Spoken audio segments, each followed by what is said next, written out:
नमस्कार दोस्तों, स्वागत है आपका स्टडी विद सेलेक्टर्स में।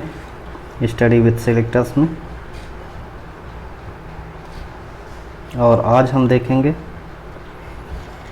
इस वीडियो में हम देखेंगे पेट एग्ज़ाम जो अभी 2023 का होने जा रहा है। उस पेट एग्ज़ाम में जो एक महत्वपूर्ण सेशन है मैथ का एक महत्वपूर्ण सेशन है DI डाटा इंटरप्रिटेशन। इसमें से 20 क्वेश्चन आएंगे।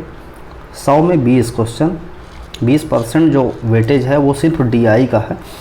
बेहद ही महत्वपूर्ण सेक्शन है ये, और इसको आप देखेंगे मैं बहुत ही आसानी से आपको DI सेक्शन को कवर करवा देंगे, जिसमें आप 20 में 20 क्वेश्चन ला सकते हैं और पेट में एक अच्छी रैंक आप हासिल कर लेंगे। तो पूरे एक साल जो भी UP SSC से जो एग्ज़ाम होते हैं उसके लिए आप एलिजिबल होते रहेंगे, और उसमें DI का बेहद ही महत्वपूर्ण स्थान होता है। तो कृपया DI को बहुत ही ध्यान से देखना है, और इसको सॉल्व करने में बहुत ज़्यादा कठिनाई नहीं होती है, थोड़ा ट्रिक होनी है।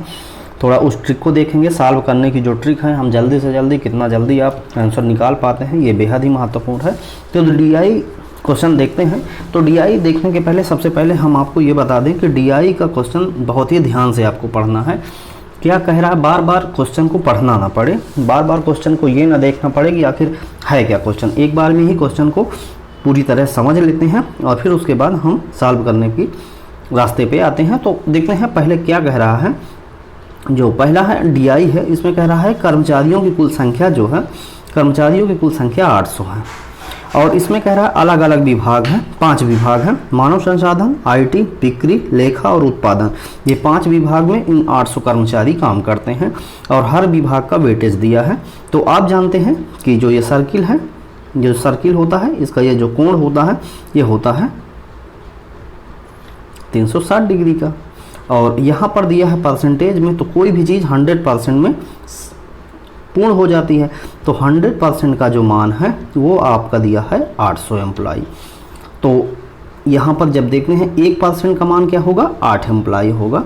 तो यदि 8 एम्प्लॉई हैं 1% में, तो जैसे बिक्री की यदि हम बात करें तो बिक्री में कितने एम्प्लॉई हैं, तो 24 × 8 बिक्री के जो हमारे 192 इसका आंसर होगा। तो ये देखते हैं जो 24 × 8 है, 192 के यहाँ कुल कर्मचारी हैं बिक्री में, और बिक्री में अलग से दिया हुआ है पुरुष कर्मचारी की संख्या 165 है। तो महिला कर्मचारी की क्या होगी, 192 - 165। तो जो आंसर आएगा वो होगा हमारा महिला कर्मचारी। तो इस प्रकार हर एक सेक्शन का हम देख लेते हैं कि टोटल कितने कर्मचारी हैं, और उन टोटल कर्मचारी में जो पुरुष की संख्या दी है उससे घटा देंगे पुरुषों को, तो महिलाओं की संख्या निकल आएगी। अब देखते हैं क्वेश्चन नंबर 1 क्या कह रहा है। हमेशा याद रखेंगे 1% का मान क्या है यहाँ 8। तो पहला क्वेश्चन कह रहा है मानव संसाधन विभाग में कार्यरत महिलाओं की संख्या का मानव संसाधन विभाग में कार्यरत कर्मचारियों की संख्या का अनुपात क्या है। तो उसमें बताना है मानव संसाधन है, मानव संसाधन में 5% कर्मचारी हैं और 1% का मान है 8। तो मानव संसाधन में जो कुल कर्मचारी हैं वो कितने हुए, 8 × 5 40 कर्मचारी हुए। इस 40 में जो हम मेल की बात करते हैं तो मेल कितना दिया है, मानव संसाधन में 12 दिया है, 12 मेल है। तो फीमेल कितने होंगे, फीमेल होंगे टोटल 28। अब कह रहा है तो फीमेल की संख्या का मानव संसाधन विभाग में कार्यरत कर्मचारी, तो कुल कर्मचारी कितने हैं 40, और उनका अनुपात किससे बताना है आपको, महिलाओं। तो महिला कितनी है यहाँ पर 28। तो इसका अनुपात क्या होगा, इसका अनुपात होगा, इसको हम काट देते हैं 4 से, तो 4 × 7 = 28 और 4 × 10 = 40, 7:10। ये इसका आंसर होगा। क्वेश्चन नंबर 1 का आंसर ऑप्शन ए होगा। बहुत ही आसानी से हम निकाल सकते हैं। अभी आपको शुरुआत है इसलिए थोड़ा डिटेल बताना पड़ रहा है, आप बिना डिटेल के तुरंत देख सकते हैं। जैसे मानव संसाधन दिया है कितना 5%, तो टोटल हुए 8 × 5 = 40। 40 में यदि हम 12 पुरुष को हटा दें तो महिलाएं कितनी बची हैं 28। तो 28 × 40 7/10 आंसर। तुरंत फटाक से आंसर इसका हम बता सकते हैं। तो क्वेश्चन नंबर 1 देख लिया आपने। अब दूसरा क्वेश्चन बहुत ध्यान से देखते हैं क्या कह रहा है। आपको याद रखना है साथ साथ 1% बराबर 8 है। तो देखते हैं पहला जो दूसरा क्वेश्चन है, दूसरा क्वेश्चन में कह रहा है बिक्री विभाग में कार्यरत पुरुष कर्मचारियों की संख्या का बिक्री विभाग में कर्मचारियों की कुल संख्या का प्रतिशत क्या है। तो बिक्री विभाग देखते हैं, बिक्री विभाग कितना है 4%, तो 1% का मान है 8%, तो 24 का क्या हुआ 8 इक्वल टू 192। तो बात कह रहा है कि पुरुष कर्मचारी, अब पुरुष कर्मचारी की संख्या दिया है, पुरुष कर्मचारी कितने हैं, पुरुष कर्मचारी हैं 1 कितना बिक्री में 165। तो आंसर इसका कैसे निकालेंगे, पुरुष कर्मचारियों की संख्या 165, बिक्री विभाग में कुल कर्मचारियों का कितना परसेंट है, तो जो कुल कर्मचारी हैं 192, इसका x% यदि मान ले तो कितना है, कितने हैं 165 दिया हुआ है, तो 192 इंटू x% का मान है 165। अब हम इसको सॉल्व करते हैं, तो इसको सॉल्व करने पर क्या आता है हमको, इसको सॉल्व करने पर हम निकालते हैं, तो इसको हम काट देते हैं, 6 5 11 1 12, ये 12 है, 9 2 11 1 12 है, तो ये दोनों 3 3 से कट रहे हैं, तो ये क्या होगा 3 5 15, 3 5 15, यहाँ 55 आ गया, और यहाँ 3 6 18, 3 4 12, यहाँ 64 आ गया। इसका गुणा जब इसमें होगा तो x इक्वल टू 5564 होगा, x का मान जो होगा 5500/64 होगा। जब इसको हम सॉल्व करेंगे तो इसका आंसर आ जाएगा 86%। तो क्वेश्चन नंबर 2 का आंसर ऑप्शन बी होगा। तो आगे देखते हैं इसी तरह, तो तीसरा क्वेश्चन देखते हैं, तुरंत जल्दी ही सॉल्व होगा। संगठन में कार्यरत कर्मचारियों की कुल संख्या में आईटी विभाग में महिलाओं की संख्या, कह रहा आईटी विभाग में कितनी महिलाएं हैं, तो उसकी संख्या हमें बताना है। तो आईटी विभाग में टोटल कितने हैं, आईटी विभाग देखते हैं, आईटी विभाग में दिया है 20% और 1% का मान है 8, तो टोटल कितने हो गए 160 टोटल हो गए। अब महिला कितनी है आईटी में ये निकालना है, तो 160 से यदि आईटी में 74 पुरुष हैं तो महिलाओं की संख्या क्या होगी 160 माइनस 74, तो यहाँ क्या आएगा, यहाँ 6 आ गया, और यहाँ 5 5 15 में 7 गए 8, 86 जो हैं वो क्या हैं महिलाएं हैं, 86 महिलाएं हैं, और टोटल कितने हैं 800। तो इसका जो आंसर आएगा, इसको जब सॉल्व करेंगे तो क्या आएगा, इसका आंसर आएगा 10.75, क्योंकि 80 में 8 का जब भाग देंगे तो 10 आ जाएगा, और जब 60 का करेंगे 8 का तो 6 में 8 का तो 0.75 आ जाएगा। तो क्वेश्चन नंबर 3 का आंसर ऑप्शन सी होगा। इसी प्रकार आगे देखते हैं, बिक्री विभाग में पुरुषों की कुल संख्या का उस विभाग में कार्यरत महिलाओं की संख्या से अनुपात, बिक्री विभाग में जो पुरुष है और उसी बिक्री विभाग में जो महिला है उनका अनुपात बताना है। तो बिक्री विभाग हम देखें, बिक्री विभाग है 24%, तो 24 इंटू 8 192 टोटल है, और जिसमें पुरुष कितने हैं, मेल कितने हैं 165 हैं, और फीमेल कितनी हुई, तो इसको जैसे अब घटाना है, ये 192 से 165, तो 65 में 5 जोड़ेंगे तो 70 और 20 90 2 92, तो ये हम कितना आया 27, तो 165/27। अब ये 165 जो है वो 3 से कट रहा है, 27 भी 3 से कट रहा है, तो इसको काट देंगे तो क्या आएगा, ये 55 आएगा, 3 9 27, तो 55:9 इसका सही आंसर हो जाएगा, ऑप्शन डी इसका सही आंसर हो जाएगा। आगे देखते हैं क्वेश्चन नंबर 5। क्वेश्चन नंबर 5 में कह रहा है लेखा और उत्पादन विभाग में कार्यरत कर्मचारियों की कुल संख्या कितनी है। लेखा और उत्पादन, तो लेखा में कितने हैं, लेखा में है आपका 16% और उत्पादन में है आपका 35%। तो इन दोनों का जोड़ दिया जाए तो कितने कर्मचारी, या तो इसका निकाल सकते हैं ऑप्शन, कैसे निकाल सकते हैं, एक तो 16 लेखा में 16 है और 1% का मान 8 है, ये प्लस 35 इंटू 8, और इन दोनों का योग जो होगा वो उसका आंसर होगा। तो 16 8 है 128 प्लस 8 5 40 और 8 3 24 4 28, तो 280 प्लस 128, तो इसको जब जोड़ेंगे तो 280 और ये 380 और टोटल 408 इसका सही आंसर आ जाएगा। तो क्वेश्चन नंबर 5 का आंसर ऑप्शन सी हो जाएगा। तो इस प्रकार हम देखिए 5 जो क्वेश्चन हैं डीआई के वो फटाफट देख लिए हैं, और ये हम आपको समझा रहे हैं इसलिए इतना टाइम लग रहा है। 5 क्वेश्चन जो हैं ये 5 मिनट भी नहीं लगेंगे।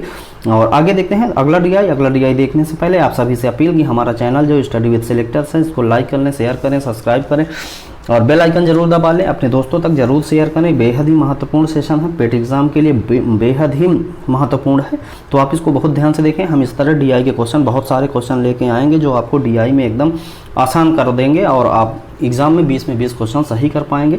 तो आगे देखते हैं अगला जो डीआई है उस पर देखते हैं उसमें क्या कह रहा है। ये दूसरा डीआई है, इसका प्रकार दूसरा है। इसको देखें, लिखा है निम्नलिखित ग्राफ को पढ़िए और प्रश्नों के उत्तर दीजिए। तो किसी देश का व्यापार घाटा जो है वो दिया है और उस व्यापार घाटे को दर्शाया गया है और नीचे सन दिया है 2013 में कितना था, 14 में कितना है, 15 में कितना है। तो इन्हीं को पढ़ के हमें सवालों का जवाब देना है। में व्यापार घाटा 2016 में व्यापार घाटे का कितना गुना था। तो 2019 में व्यापार घाटा कितना है, 4200, और 2016 में व्यापार घाटा कितना है, 2016 में व्यापार घाटा ये है 4200 और 2016 में व्यापार घाटा है 2800। तो ये कितने गुना है, तो ये बताना है आपको। जो 19 वाला है वो ज़्यादा है किससे, 2016। तो 2016 कितना हुआ, तो ये 42 बदला 28, 4200 बटा 2800, तो 2 जीरो कट जाएंगे। अब इनका भाग देंगे तो ये आएगा 21 और ये आएगा 14। तो 21 बटा 14 यदि हम भाग देंगे तो 14 एकम 14 और उसके बाद 7, तो 14 पंचे 70, 1.5% आ जाएगा। ठीक है, तो इस प्रकार क्वेश्चन नंबर 1 का आंसर होगा ऑप्शन बी। आगे देखते हैं क्वेश्चन नंबर 2। क्वेश्चन नंबर 2 में कह रहा है 2015 में व्यापार घाटे की तुलना में 2019 में व्यापार घाटे में प्रतिशत वृद्धि कितनी थी। 2015 में जो व्यापार घाटा है वो है 2100 और 2019 में जो व्यापार घाटा है वो 4200। तो 2100 से 4200 हुआ है, बढ़ोतरी 2100 की हुई है। कहाँ से, 2100 से। तो इसका जो आंसर होगा वो क्या होगा, 100%, ऑप्शन बी सही होगा। तो इस प्रकार हम डीआई को बहुत ही आसानी से लगा सकते हैं। बहुत ही ध्यान से पढ़ना होता क्वेश्चन, एक बार आप यदि ध्यान से पकड़ लिए, ध्यान से देख कर पकड़ लिए तो फिर वो बहुत ही आसान हो जाता है। तो आगे चलते हैं, क्वेश्चन नंबर 3 देखते हैं। और ये क्वेश्चन 3 देखने से पहले आपसे अपील की ये चैनल जरूर सब्सक्राइब कर लें और अपने दोस्तों तक शेयर कर दें। निम्नलिखित में किस वर्ष में व्यापार घाटे की प्रतिशत वृद्धि उसके पिछले वर्ष की तुलना में सबसे अधिक थी। तो व्यापार घाटा किसमें वृद्धि जो है तो पिछले वर्ष की तुलना में अधिक थी। तो यहाँ पर देखना है व्यापार घाटा किसमें बढ़ रहा है। तो व्यापार घाटा जो है वो 2013 से 14 में बढ़ रहा है और 15 से 16 में बढ़ रहा है, 17 से 18 में बढ़ रहा है और 18 से 19 में बढ़ रहा है। तो इसका आंसर जो बताना है वो 2018, 16, 19, 14। तो व्यापार घाटे की प्रतिशत में वृद्धि क्या हुई है इसको देखना है। तो इसको इस प्रकार देखेंगे कि जैसे वृद्धि हुई है, यहाँ कितने की वृद्धि हुई है, यहाँ 900 की वृद्धि हुई है, कितने से 2200 में, 2200 से 900 की वृद्धि हुई है। तो ये इसका 9/22 होगा। और दूसरे में वृद्धि हुई है जो ये यहाँ 700 हुई है, 700 हुई है 2100 से। तो यहाँ पर क्या होगा, 1/3 होगा। तो 9/22 और 1/3, 9/22 1/3। अब वृद्धि कहाँ हो रही है, वृद्धि हो रही है 2017 से 18। कितनी हो रही है, 3600। 9/22 1/3 और यहाँ वृद्धि हो रही 1000 की, कहाँ से, 2600 से। तो ये इसका मान क्या होगा, 1/2.6। और फिर आगे देखते हैं, आगे जो होते हैं वो 4200 की वृद्धि हो रही है, 600 की वृद्धि हुई, कहाँ से, 3600 में, 3600 में। तो इसका मान 1/6 हुआ। अब इसमें देखना है व्यापार घाटा में जो वृद्धि हुई है वो सबसे ज़्यादा किस में हुई है। तो यहाँ 0.33 आ रहा है और यहाँ पर यदि हम देखेंगे तो ये 0.3 से ज़्यादा आएगा, 0.3 प्लस आए क्योंकि ये ज़्यादा कम है तो ये ज़्यादा आएगा। और यदि हम यहाँ बात करते हैं, यहाँ बात करते हैं तो यहाँ है 1/6। तो 1/6 का मान क्या होगा, 1/6 का होगा 6 एकम 0.1 होगा। तो ये तो और ही कम है। तो और यदि 9/22 की हम बात करते हैं, 9/22 में 9 में हम 22 का भाग देते हैं तो दशमलव और 22 चौक 88, तो सबसे ज़्यादा यहीं पर व्यापार घाटा है। इस प्रकार क्वेश्चन इसका जो आंसर होगा वो क्या होगा, 2013 यदि ऑप्शन में है तो वही इसका आंसर हो जाएगा। यदि 13 नहीं है तो उसके बाद जो व्यापार घाटा है वो उसका आंसर होगा, तो इसका आंसर फिर होगा 2016। ऑप्शन बी सही आंसर। आगे देखते हैं क्वेश्चन नंबर 4। क्वेश्चन नंबर 4 में कह रहा है वर्ष 2015 तथा वर्ष 2018 में व्यापार घाटे का अनुपात कितना था। तो 2015 में व्यापार घाटा कितना था और 2018 में, 2015 में 2100 था, 2015 में कितना है 2100 और 2018 में कितना है 3600। तो इसका अनुपात जो है वो निकाला, 2 जीरो से जो जीरो कट जाएगा, 3 एकम 3, 3 दूने 6, 3 7 21, 7:12 इसका सही आंसर होगा। क्वेश्चन नंबर 4 का आंसर ऑप्शन ए होगा 7/12। अब आगे देखते हैं, अंत में पूछा जा रहा है वर्ष 2018 में जो व्यापार घाटा है वो औसत व्यापार घाटे का लगभग कितने % है। तो इसका सही आंसर देखने के लिए ये बहुत ही डिटेल से देखना पड़ेगा। क्वेश्चन क्या कह रहा है, 2018 में एक व्यापार घाटा हुआ, उस व्यापार घाटे का, उस जो व्यापार घाटा आया उसका औसत व्यापार घाटे का वो कितना % था। तो 2018 का व्यापार घाटा हम देख लेते हैं। 2018 का व्यापार घाटा जो है वो है 3600, 2018 का 3600। और कह रहा है पूरा जो औसत घाटा है, तो वो औसत घाटा कैसे निकाला जाएगा, सभी जितने साल के औसत घाटे हैं उनको जोड़कर और जितने वर्ष का है उसका भाग दिया जाएगा। ऐसे ही जैसे औसत दूरी निकालना होती है, औसत चाल, जैसे चाल बराबर दूरी होता है, चाल बराबर दूरी बटे समय होता है, तो औसत चाल निकालना है तो औसत दूरी और औसत समय से हम भाग देते हैं, औसत दूरी में औसत समय का, तो औसत चाल निकल आती है। इसी प्रकार हम इसको निकालेंगे। तो इसमें क्या करेंगे, 2013, 2014, 2015, 2016, 17, 18, 19 और 20, ये सभी का जो व्यापार घाटा है इन सबको जोड़ लेंगे और कितने साल का है ये, 1 2 3 4 5 6 7 8 का हम भाग देंगे। तो फटाफट देखते हैं, 2018 का जो था वो 3600 हम लिख लेते हैं और जो इनको जोड़ना है तो उसको कैसे जोड़ेंगे, इसको एक सीरियल बाय सीरियल लिख के आप जोड़ेंगे तो बहुत देर हो जाएगी। देखिए हम कैसे जोड़ते हैं, ऐसे ही आप जोड़ने की कोशिश करें। 2000 प्लस 3000, 2000 प्लस 3000, 5000, 2 7000, तो 8 7 2 9000, 9 2 11000, 11 3 14, 14000, 14 4 18, 18 2 20000 ये आ गया।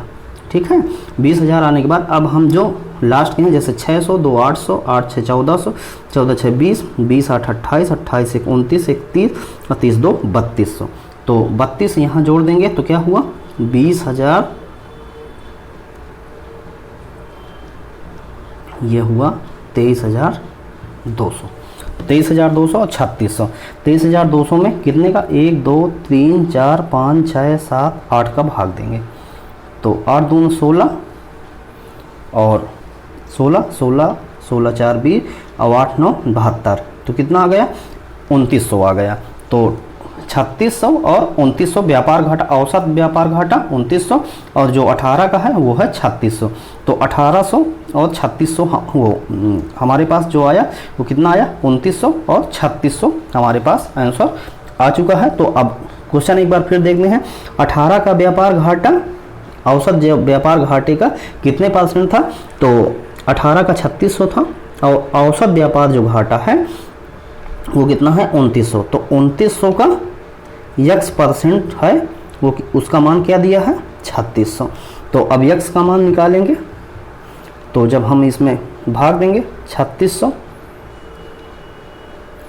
बटा 2900, तो ये जो आंसर आएगा वो आएगा 110%, सही आंसर होगा 110%। तो इस प्रकार हमने जो 20 मिनट में हमने 10 क्वेश्चन देखे, ये थोड़ा समझाने में देर लगी, नहीं तो ये 10 क्वेश्चन जो है वो 7 से 8 मिनट में हो ही जाएंगे और आपको 7 से 8 मिनट में ही 10 क्वेश्चन वहाँ पर कवर करना है। तो अंत में आप सभी से हम ये अपील करते हैं कि हमारा चैनल स्टडी विद सिलेक्टर जो है उसको लाइक करें, शेयर करें, सब्सक्राइब करें, बेल आइकन दबाना बिल्कुल ना भूलें। और इस तरह के हम जो क्वेश्चन हैं वो आपको बार बार लाते रहेंगे। पेट एग्जाम के पहले हम कम से कम 40 DI आपको करवा देंगे, जो आपको वहाँ बेहद ही आसान लगेगा। और आप 20 में 20 क्वेश्चन यदि यहाँ से कवर कर लेते हैं, 20% यहाँ से क्वेश्चन आ जाते हैं तो बेहद ही महत्वपूर्ण होगा आपके लिए, क्योंकि यदि आप 70 प्लस नंबर नहीं लाते हैं तो आप बहुत ही कम स्कोर पाते हैं, फिर पेट में आपका देने का कोई मतलब नहीं निकलता है। तो इसलिए आपको यदि 70 प्लस क्वेश्चन लाना है तो आपको 20 में 20 ये DI के क्वेश्चन लाना ही बेहद ही महत्वपूर्ण है। तो अंत में आप सभी से अपील है कि हमारे चैनल को ज़रूर सब्सक्राइब करें और लोगों तक शेयर करें। अपना परिवार, हमारा परिवार बढ़ाने के लिए आप हमारी सहायता ज़रूर करें। और अगले वीडियो में मिलने तक आप तक स्वस्थ रहें, मस्त रहें, खुश रहें। और इस वीडियो को देखने के लिए आप सभी का बहुत बहुत धन्यवाद।